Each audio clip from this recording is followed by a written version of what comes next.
la situation des Juifs de France fait qu'ils ne sont absolument pas défendus par leurs institutions et qui les mettent même en danger.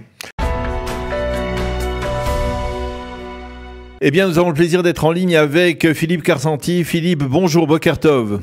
Bonjour. Merci d'être avec nous ce matin. Je rappelle à nos auditeurs que vous êtes porte-parole du groupe Trump France, c'est-à-dire on va dire les soutiens du président américain en France, que vous avez été bien entendu extrêmement actif en termes de communication dans la fameuse affaire Adoura, ancien adjoint au maire de Neuilly. Et avec vous, je voudrais que l'on revienne justement. On va d'abord parler de Trump et de la politique qu'il mène actuellement. On est à quelques jours de cette échéance de l'Assemblée générale des Nations unies au cours de laquelle le président français, peut-être d'autres personnalités, d'autres chefs d'État vont reconnaître un État palestinien indépendant. Alors je voudrais que l'on reclarifie la position du président américain par rapport à cette initiative. Il est furieux. Il est furieux, l'administration américaine est furieuse. En fait, on a face à nous, je dirais, face au bloc, je dirais, des pays libres et des pays occidentaux, on a un bloc de dictature type Qatar, Turquie, les pays autoritaires, la Chine, la Russie, tous ces pays-là. Et face à eux, normalement, on devrait avoir les États-Unis, la France et d'autres pays européens. Et en fait, Emmanuel Macron est à la tête d'une croisade contre Israël, dans laquelle il a réussi à embrigader d'autres gouvernements de gauche occidentaux, type Angleterre, Australie et Canada, et pour vraiment mener une guerre contre Israël, une guerre diplomatique. Donc j'entends souvent Israël, où on dit qu'Israël se bat sur 7 fronts. Je n'aime pas cette expression parce que je considère qu'il y a 9 fronts. Il y a le front médiatique naturellement, mais il y a aussi le front diplomatique. Et ce front diplomatique est catastrophiquement mené contre Israël par Emmanuel Macron. Emmanuel Macron n'étant plus rien en France, étant complètement démonétisé, étant détesté par la population, on le voit par les manifestations qui se préparent, et donc étant détesté en France, il cherche à se redorer son blason, à exister à l'étranger. Alors, le président américain a eu déjà une réaction, on va dire, assez virulente. On voit cette colère dont vous parliez à l'instant de la part du président français, mais je voudrais avoir une petite clarification à propos d'un point précis. L'un des partenaires centraux de l'initiative d'Emmanuel Macron, c'est l'Arabie Saoudite. Or, l'Arabie Saoudite, jusqu'à preuve du contraire, c'était ou c'est toujours l'allié principal de l'administration Trump. On se souvient que Trump était en mai dernier à Riyad, qu'il a signé là-bas des contrats faramineux. Comment on explique le déplacement, on va dire, de l'Arabie Saoudite, de MBS, de Trump vers Macron? Alors, deux choses. D'abord, l'Arabie Saoudite, c'est un pays de plus de 30 millions d'habitants, donc il y a une opinion publique arabe qui est chauffée à fond par Al Jazeera et donc par les médias arabes. Ça, c'est le premier point. Le deuxième point, c'est que l'Arabie Saoudite ne peut pas rester en retrait. C'est-à-dire que l'Arabie Saoudite n'est absolument pas moteur dans le processus qui est lancé par Emmanuel Macron. L'Arabie Saoudite, en gros, on le tire par la manche et il vient. En fait, ils ont autre chose à faire. Je crois qu'aucun pays arabe sérieux aujourd'hui ne souhaite la création d'un État palestinien. Il n'y a que la France. Je dirais que la France est le seul pays arabe qui souhaite réellement la création d'un État palestinien. Alors oui, on a bien compris l'ironie de votre réflexion. Un pays sous influence arabe. Oui, on le comprend bien. Alors maintenant, concrètement, est-ce que jusqu'au 22 septembre, c'est-à-dire dans une douzaine de jours, est-ce que le président français, le président américain a encore, on va dire, des leviers de pression pour dissuader certains pays de rejoindre l'initiative de Macron ? Alors, il y en a plusieurs. Il y a plusieurs pays déjà qui commencent déjà un petit peu à baisser pavillon. L'Angleterre met des conditions, le Canada, qui au début avait dit qu'ils allaient rejoindre. Je pense qu'il y a des pays européens qui pourraient aussi rebasculer dans le bon camp, c'est-à-dire ne pas soutenir Emmanuel Macron. Il faut comprendre que la décision d'Emmanuel Macron a été félicitée. Il faut quand même remettre les choses en perspective. Oui. Il a été félicité par le Hamas en personne, qui a dit que c'était une victoire et la suite du 7 octobre. Donc vraiment, merci, CQFD. Il a été félicité par l'extrême gauche, par LFI, par Dominique de Villepin, par tous ces gens-là qui sont totalement infréquentables. Donc, enfin, c'est un désastre ridicule pour la diplomatie française. Et face à ça, l'administration Trump, oui, a des moyens de rétorsion. Elle continuera à les exercer. Comme quoi, par exemple Alors, justement, j'ai parlé plusieurs fois des ministres français, notamment ceux du commerce extérieur et d'autres particularités que pourrait faire l'administration américaine. Je pense que la France va payer un prix, non seulement diplomatique, mais aussi un prix économique. Vous savez, n'oubliez pas une chose, la France qui passe son temps à parler de colonie, de colonisation, est quand même le plus grand pays colonial du monde aujourd'hui. La France a un nombre de colonies phénoménal, hein, alors qu'on appelle France, on dit que c'est les territoires d'outre-mer, que ce soit la Nouvelle-Calédonie, la Martinique, la Guadeloupe, tous ces territoires. Il y a des gens qui veulent l'indépendance dans ces territoires-là, et peut-être qu'un jour, à un moment donné, ces gens-là vont se réveiller quand ils voient que la France est tellement en pointe là-dessus. Donc, en fait, la France n'est plus rien diplomatiquement, notamment avec la désastreuse diplomatie d'Emmanuel Macron. Regardez ce qu'il a fait en Afrique. En Afrique, on a été chassés comme des malpropres. On est chassés de partout dans le monde entier. On a réussi à se fâcher avec tout le monde. Regardez comment la France est incapable de récupérer 2 otages en Algérie, alors qu'on reçoit des centaines de milliers d'Algériens tous les ans en France qui viennent de façon régulière et naturellement aussi de façon irrégulière. Donc tout ça pour dire que la France n'est plus rien diplomatiquement en raison de la politique d'Emmanuel Macron. Et la catastrophe, c'est qu'en France, personne, je dirais, à part certains médias, cherche à s'opposer à ça.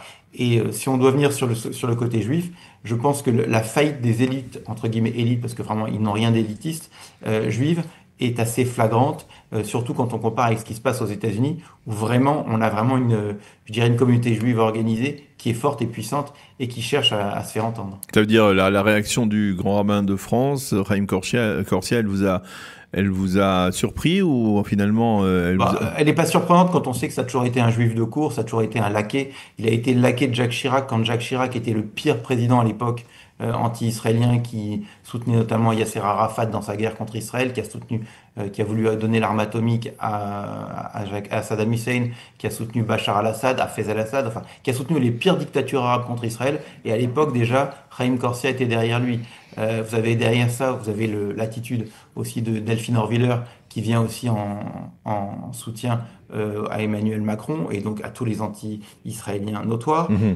Parallèlement à ça, vous avez aussi le CRIF, qui a une attitude désastreuse. Alors justement, je voudrais, avant que vous parliez peut-être du CRIF, je voudrais revenir sur un éditorial que dont nous avons diffusé l'essentiel d'un journaliste israélien qui s'appelle Ariel Kahana, qui est le correspondant diplomatique, puisque vous parliez diplomatie, il est le correspondant diplomatique du grand quotidien Israël Hayom, et qui écrit de manière très virulente envers le président français: il faut espérer que le CRIF, l'AJC, l'AIPAC et la conférence des présidents américains repousseront l'initiative du président Macron. On sait qu'apparemment les dirigeants juifs américains n'ont pas voulu rencontrer le président Macron lors de son passage à New York. Lorsqu'un président français, écrit Ariel Kahana, porte atteinte à l'état des juifs, qui plus est à Rosh Hashanah, alors que dans son pays l'antisémitisme s'embrase, il ne serait pas convenable que des leaders juifs lui accordent la moindre légitimité. Je suppose que vous signez au bas de cet éditorial ? Et je rajoute aussi que n'oubliez pas qu'en France, la propagande antisémite est une propagande d'État. J'insiste bien, c'est une propagande d'État. C'est l'agence France Presse, c'est France Télévisions et c'est Radio France. Et donc qui sont ensuite repris par tous les autres médias ou la plupart des autres médias. Donc c'est une propagande antisémite d'État qui est diffusée en France et qui donc rend la vie des Juifs impossible en France et qui diabolise Israël. Maintenant, pour ce qui concerne l'attitude des organisations juives américaines qui sont remarquables sur ce sujet-là, j'insiste bien, l'AIPAC, qui n'est pas une organisation juive mais une organisation pro-israélienne, est remarquable, mais j'insiste bien pour comparer avec ce qui se passe en France. En France, et je voudrais vraiment que vous preniez conscience en Israël de la situation française qui est catastrophique. On a en France des Juifs de cour, des laquais, que ce soit au CRIF. N'oubliez pas que le CRIF, par exemple, dans sa newsletter, j'insiste bien pour que vous entendiez ça, le CRIF, dans sa newsletter, lorsque les corps des enfants Bibas ont été rendus à Israël, le CRIF a fait diffusé un éditorial pour dire que Kfir Bibas et Ariel Bibas étaient l'équivalent de Mohamed Al-Doura, le faux antisémite de France 2. Voilà de quoi on parle. Bon. Je parle aussi alors, ce sont des propos qui n'engagent que vous, effectivement, parce que c'est une réalité. On n'a pas de responsable du CRIF sous la main pour y réagir. Je peux prouver ce que je dis. J'ai la newsletter. Mais attends, j'insiste bien. Le Fonds social juif unifié, le FSJU, diffuse sur son site Academ de la même façon une propagande antisémite. C'est-à-dire que Vincent Lemire, qui est quand même aujourd'hui l'historien, entre guillemets, qui diffuse de la propagande antisémite, à flot continu, qui parle de génocide, qui parle de famine, qui dit qu'Israël doit être sanctionné, notamment avec Eli Barnavi qui diffuse un truc dans le monde, a été interviewé en majesté sur Academ, de la même façon que Charles Anderlin, qui y va et qui répète. Donc tout ça pour vous dire quoi? Bon. Les organisations juives françaises sont totalement je dirais, absorbés par le pouvoir macronien. Je ne sais pas ce qui fait que Macron les tient. Il doit y avoir quelque chose, en tout état de cause. Alors, non, mais je voudrais juste finir là-dessus. La situation des Juifs de France fait qu'ils ne sont absolument pas défendus par leurs institutions et qui les mettent même en danger. Alors justement, pour terminer avec vous, Philippe, je voudrais peut-être avoir votre appréciation sur le gouvernement israélien, le gouvernement de Benjamin Netanyahou. À votre avis, vous avez une idée de quelle doit être sa réaction par rapport à une telle initiative? Ici en Israël, à l'aile droite du gouvernement israélien, on parle d'une nécessité de reconnaître, on va dire, la souveraineté israélienne sur tout ou partie de la Judée et de la Samarie. Mais il y a d'autres mesures qui pourraient être prises. On a même entendu l'option d'une fermeture du consulat général de France à Jérusalem, peut-être même de remettre en cause, on va dire, la souveraineté, la propriété de la France sur certains des lieux saints à Jérusalem. Est-ce que vous pensez qu'Israël a un moyen de réagir fermement à cette initiative qui finalement va être déclarative de la France? Alors, je pense que d'abord, je n'ai pas de conseils à donner aux Israéliens parce que je ne suis pas israélien et je considère que vous avez un gouvernement, quel qu'il soit, qui saura gérer cette crise diplomatique de la bonne manière et qui saura éventuellement, comme vous le dites, fermer le consulat de Jérusalem qui est en fait ce qu'on appelle le consulat de Jérusalem. C'est vraiment l'ambassade de France pour les territoires palestiniens. N'oublions pas que la France a son ambassade en Israël à Tel Aviv. Donc, en fait, ils reconnaissent Jérusalem comme capitale pour les Palestiniens, mais pas pour Israël. Oui, mais elle s'occupe aussi, ce consulat s'occupe aussi des Israéliens francophones de Jérusalem aussi. Vous avez raison. Mais bon, voilà. Donc, tout ça pour dire quoi? Que de mon point de vue, Israël saura répondre. Israël doit répondre fermement. Mais vous savez, il y a une chose qu'il faut aussi comprendre. La France, ce n'est pas Emmanuel Macron. Ce n'est plus Emmanuel Macron. OK? La France, je dirais que c'est un petit peu aujourd'hui, il y a un homme qui est complètement en roue libre, qui s'appelle Emmanuel Macron. Ça me fait un petit peu penser à la Turquie d'Erdogan. C'est-à-dire qu'on se dit souvent, la Turquie, quand Erdogan sera parti, il y a des chances que la Turquie revienne du bon côté. Peut-être qu'elle a déjà été trop islamisée pour le revenir, mais je pense qu'il y a une chance aussi quand même. Donc, du côté de la France, la seule chose à faire aujourd'hui, à mon avis, c'est quand même de garder Emmanuel Macron occupé par d'autres sujets pour qu'il arrête de venir mettre le bazar. N'oubliez pas une chose, que c'est Emmanuel Macron qui a empêché la libération des otages qui étaient négociés par les États-Unis le 24 juillet dernier. On était sur le point d'aboutir, vous étiez sur le point d'aboutir avec l'administration Trump. Et c'est quand Emmanuel Macron a annoncé le 25 qu'il allait reconnaître l'État palestinien que le Hamas s'est dit, bon ben maintenant... A repris du poil de la bête. Voilà, tout le monde nous offre ce qu'on veut sur un plateau. On a besoin de ne rien céder. Donc oui, la France est un problème aujourd'hui. La France d'Emmanuel Macron, mais la France, ce n'est pas Emmanuel Macron, ce n'est plus Emmanuel Macron. Et encore une fois, quand on parlait tout à l'heure des institutions juives américaines, je suis vraiment agréablement surpris et vraiment heureux de savoir qu'ils refusent de rencontrer Emmanuel Macron. J'aimerais bien, par exemple, que tous les membres du gouvernement d'Emmanuel Macron, parce que je n'en sauve aucun, il n'y en a pas un seul, peut-être éventuellement Bruno Retailleau qui fait un travail exceptionnel à l'intérieur, mais il n'y en a pas un seul qui fait un travail. On nous parle souvent en France d'Aurore Berger. Aurore Berger est entourée de gens d'extrême gauche venant du Parti Socialiste et des on va pas se dresser tout le monde à dos, mais enfin, on a bien compris. Non, mais l'EJF, on a bien compris votre initiative. Catastrophique en France, gouverné par cette, je dirais manipulé par cette extrême gauche, fait un travail catastrophique de délégitimisation de l'État d'Israël. Et je pense que c'est vraiment important pour l'État d'Israël de comprendre qu'on ne réglera pas le problème avec les gens qui l'ont créé.